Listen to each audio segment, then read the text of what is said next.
ठीक है बेटा, मैंने आपको पिछले वीडियो में उपमा अलंकार तक बता दिया है। अब उपमा अलंकार का एक उदाहरण ये भी है, जैसे कर कमल सा कोमल है। कर मतलब होता है बेटा हाथ, है ना। तो इसकी तुलना किससे की गई है? कमल से। तो यहाँ ये मतलब निकल रहा है कि जो हाथ हैं वो कमल के समान कोमल है, इसलिए इसको उपमा अलंकार की संज्ञा दी गई है। ठीक है, अब इसमें आपको एक चीज़ जानना अत्यंत आवश्यक है कि इसमें क्या क्या चीज़ें होती हैं। ठीक है, जैसे उपमेय है और उपमा अलंकार में उपमेय होता है और उपमान होता है। ठीक है, अब इसमें जैसे हमने बताया आपको बेटा, कर कमल सा कोमल है, ठीक है ना।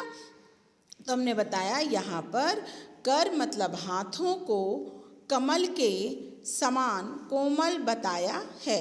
अर्थात मतलब क्या होता है? उसका निचोड़। हाथों की कोमलता की उपमा कमल से दी जाती है। ठीक है ना। तो इसमें उपमा भी है और उपमेय भी है और उपमान भी है। तो कमल क्या हो जाएगा इसमें? है ना, उपमेय हो जाएगा। कमल क्या हो जाएगा? उपमेय। और उपमान क्या हो जाएगा इसमें? कोमल होना। और सा क्या हो जाएगा? वचन होता है, ये एक वचन कहलाएगा। ठीक है ना। तो कमल एक उपमा, जो उपमेय है वो है, उपमा हो गई उसकी कोमलता और सा हो गया उसका वचन। तो इसलिए यह उपमा अलंकार कहलाएगा। ठीक है, जैसे मुख चंद्रमा सा सुंदर है, यानी जो चेहरा है वो चंद्रमा के समान सुंदर है। तो इसमें मुख हो गया उपमेय, है ना, जिसकी तुलना की जाती है। ठीक है, वह उपमेय कहलाता है। यदि मान लो हम मुख की तुलना कर रहे हैं तो मुख उपमेय कहलाएगा। यहाँ हाथ की तुलना कर रहे हैं, हाथ उपमेय कहलाएगा।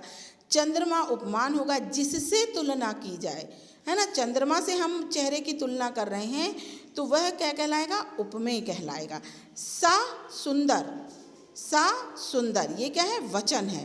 तो ये पूरा जो होता है बेटा, इसीलिए इसे उपमा अलंकार कहते हैं। ठीक है बेटा, आप समझे। अब आप देखिए, उपमा अलंकार के अंग दो होते हैं, एक उपमेय और एक उपमान, मैंने आपको बता दिया। अब इसका अगर हमें कभी परिभाषा जाननी हो तो जिस वस्तु की समानता मतलब तुलना किसी दूसरे से की जाती है वह उपमेय कहलाता है। यानी जिस चीज़ की तुलना की जाए वो उपमान जिससे तुलना की जाती है वह उपमान कहलाता है। अर्थात जिस चीज़ से तुलना की जाए वह उपमान कहलाता है।